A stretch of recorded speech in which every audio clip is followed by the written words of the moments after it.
ज्ञान मंथन में आपका हार्दिक अभिनंदन करते हैं। और आज हम आपको बताएंगे महाभारत से जुड़ी एक कथा के बारे में कि भीम में कैसे आया था 10,000 हाथियों का बल।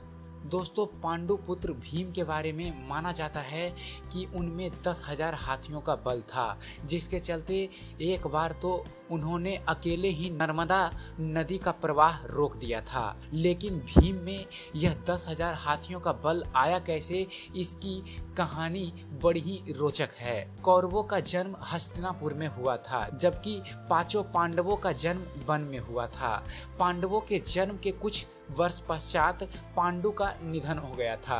पांडु के मृत्यु के बाद वन में रहने वाले साधुओं ने विचार किया कि पांडु के पुत्रों अस्थि तथा पत्नी को हस्तिनापुर भेज देना ही उचित है।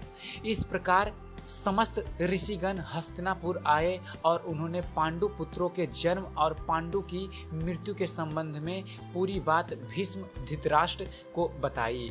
भीष्म को जब यह बात पता चली तो उन्होंने कुंती सहित पांचों पांडवों को हस्तिनापुर में बुला लिया।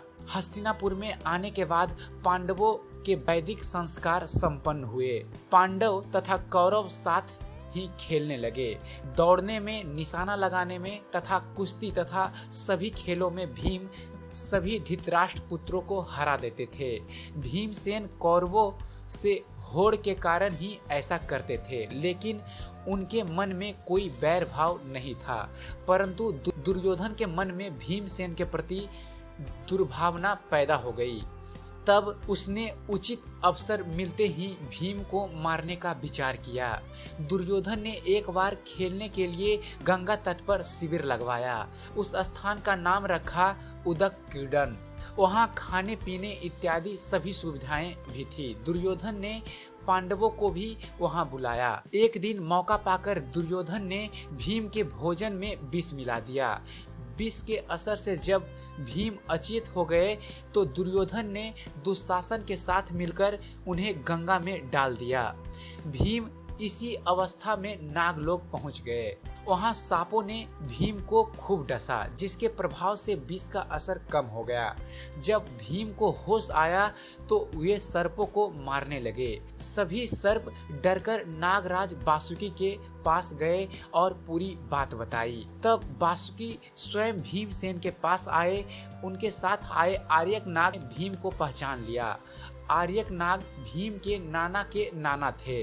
वह भीम से बड़े प्रेम से मिले। तब आर्यक ने वासुकी से कहा कि भीम को उन कुंडों का रस पीने की आज्ञा दी जाए जिसमें हजारों हाथियों का बल है। वासुकी ने इसकी स्वीकृति दे दी।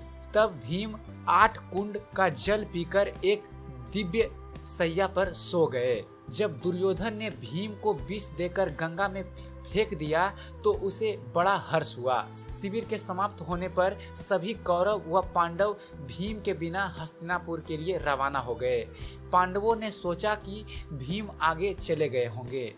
जब सभी हस्तिनापुर पहुंचे तो युधिष्ठिर ने माता कुंती से भीम के बारे में पूछा।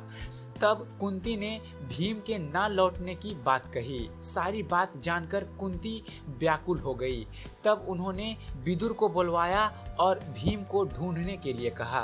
तब विदुर ने उन्हें सत्तावना दी और सैनिकों को भीम को ढूंढने के लिए भेजा। उधर नागलोक में भीम 8वें दिन रस पच जाने पर जागे।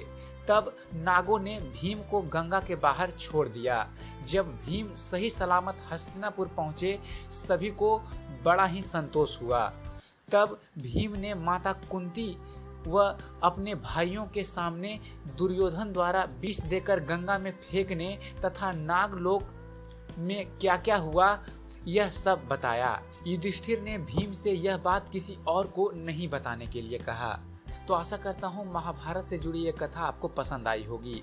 अगर जो आपको हमारी चैनल पर दिखाई गई वीडियो पसंद आती है और आप ऐसे ही जानकारी भरे वीडियो आगे देखते रहना चाहते हैं तो हमारे चैनल ज्ञान मंथन को सब्सक्राइब करना न भूलें। हमारे चैनल को सब्सक्राइब कीजिए और देखते रहिए, जानते रहिए। धन्यवाद।